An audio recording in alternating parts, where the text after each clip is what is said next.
problemas, né? E seria o porquê que acaba acontecendo essa, de certa forma, essa limitação pelos recursos, né? O próprio ambiente acaba limitando isso.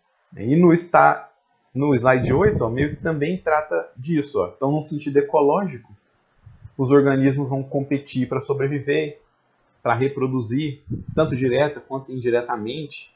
Né? Como assim, essa sobrevivência direta ali nessa competição pode estar relacionada com tanto uma briga entre organismos da mesma espécie, né? Machos lutando ali por fêmeas ou por recursos, por uma alimentação, mas também pode ser uma competição por organismos que se utilizam do mesmo nicho ali, que acabam se alimentando, por exemplo, do mesmo tipo de planta, né? Os que conseguem se alimentar melhor, se alimentar mais, acabam sobrevivendo mais. Também em sentido ecológico, os fatores competitivos vão acabar limitando o tamanho dessas populações naturais. Então, essa competição baseada na quantidade de recursos é que vai limitar ali o quanto essa população vai crescer. E essa competição ela é resultante de todas essas condições de limitação de recursos. Então, o ambiente tem uma certa quantidade de recursos e do excesso de fecundidade. Então, essa competição vai ser resultante disso. Então, imagina, se tem um monte de organismos sobrevivendo, provavelmente vai gerar uma competição muito maior por conta dessas limitações de recursos, de alimento, de espaço e assim por diante. E Darwin referiu-se a essa competição ecológica aí como uma luta pela sobrevivência. Né? Na natureza vai existir essa luta pela sobrevivência, sendo que só os organismos, os competidores que são mais sucedidos, mais bem-sucedidos, eles vão conseguir se reproduzir. Então, geralmente, esses organismos, esses competidores que vão acabar reproduzindo mais, são os que têm características que vão ser mais vantajosas para eles. O começo do slide era o que? Era seleção e variação. Então, essa variação está relacionada muito com isso. Né? Alguns organismos vão ter variações, vão ter características, vão ter caracteres que vão fazer com que eles sejam competidores mais bem-sucedidos. Então, isso vai fazer com que ele sobreviva mais e reproduza mais. Ele vai sobreviver a essa luta pela sobrevivência. Né? Ele vai se sobressair nessa luta pela sobrevivência. Né? Não, tente não pensar em luta simplesmente de uma forma direta, né? Dois indivíduos competindo diretamente. Mas algumas variações elas podem ser, por exemplo, de defesa. Isso vai fazer com que aquele organismo se sobressaia e sobreviva a essa luta. Né? Por exemplo, um organismo que consegue se camuflar mais, se camuflar melhor, ele vai conseguir sobreviver melhor. Ele vai estar competindo melhor ali naquele ambiente, ele vai conseguir ser mais bem-sucedido, vai conseguir reproduzir mais.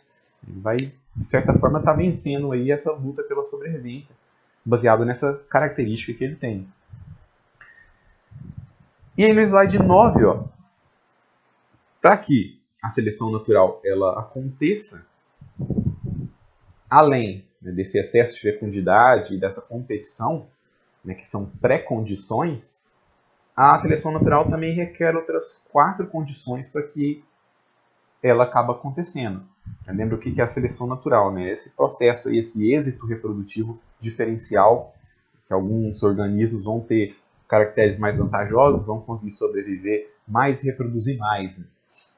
Então, quais seriam essas 4 condições para que a seleção natural aconteça? Então, a primeira aí, tem que haver a reprodução. Reprodução sexuada, reprodução assexuada, independente. Né? O que tem que acontecer é ter essa reprodução para que as entidades, os organismos, eles formem novas gerações. Então, tem que ter essa formação de novas gerações e essa reprodução ela tem que ser acompanhada também de uma outra condição que é a questão da hereditariedade. Lembra que a hereditariedade está relacionada com isso, né? De passar as características para as novas gerações. Então, é importante que a progenie, né, os filhos ali, essa nova geração, eles tenham características que lembrem os seus progenitores. Então, isso são 2 das 4 condições. Né? Tem que haver reprodução e tem que haver hereditariedade. Um exemplo aqui de reprodução. Se a gente for pensar na questão de organismos ali, micro-organismos, também, mesmo havendo ali uma reprodução assexuada, provavelmente isso pode também estar relacionado com algumas mudanças nas características, né? Uma mutação pode acontecer ali no processo de duplicação desse DNA. Então, está acontecendo uma reprodução, as entidades estão formando novas gerações. E também tem uma hereditariedade, né? Os parentais estão passando características para a progenie. Isso vai acontecer. Uma outra condição seria a questão da variação entre caracteres individuais entre os membros da população. O que seria isso? Imagine o seguinte, diversos organismos vão ter características diferentes.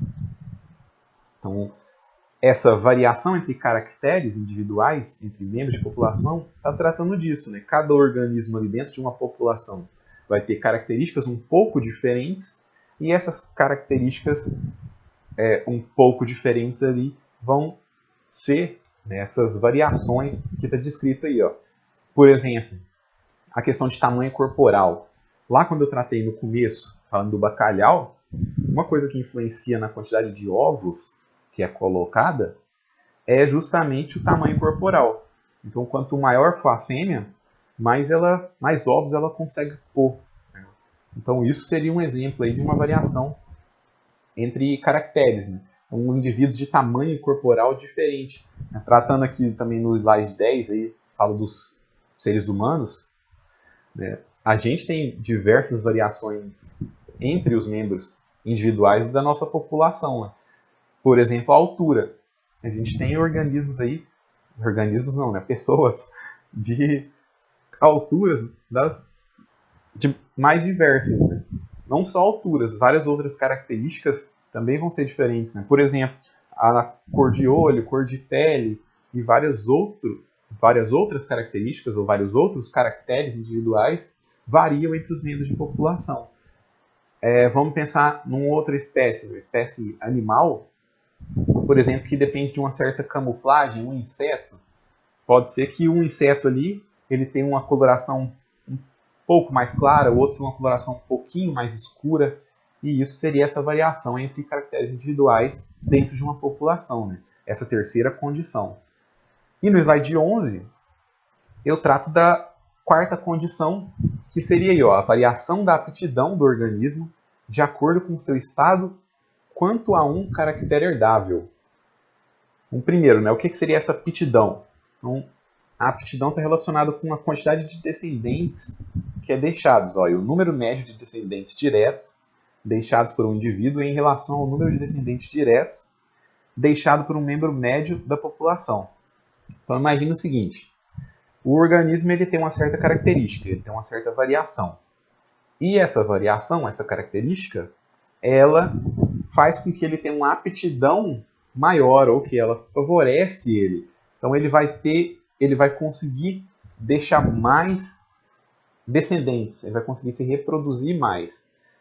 Então é essa variação de aptidão, né, com relação a esse caractere herdável, né, lembrando que tem que ter essa herdabilidade, ele tem que ser passado pelos próximos para a prole, essa variação de aptidão vai influenciar nessa questão da reprodução. Então, a variação da aptidão de acordo com o estado de um caractere herdável está tratando basicamente disso, né? Que o indivíduo tem alguns caracteres, esses caracteres vão ser mais vantajosos e ele vai conseguir reproduzir mais. Ou um indivíduo tem uma outra característica que é desvantajosa ou que não influencia tanto, né, na reprodução e ele vai se reproduzir menos. Então essa seria essa quarta condição.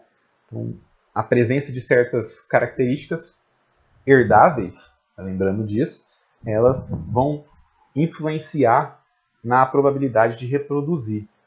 Então essas seriam as quatro condições, né? Reprodução, a primeira, hereditariedade, variação entre caracteres individuais entre os membros da população e variação da aptidão do organismo de acordo com o estado quanto a um caráter herdável. Então, essas são as quatro condições que têm que existir para que a seleção natural ocorra.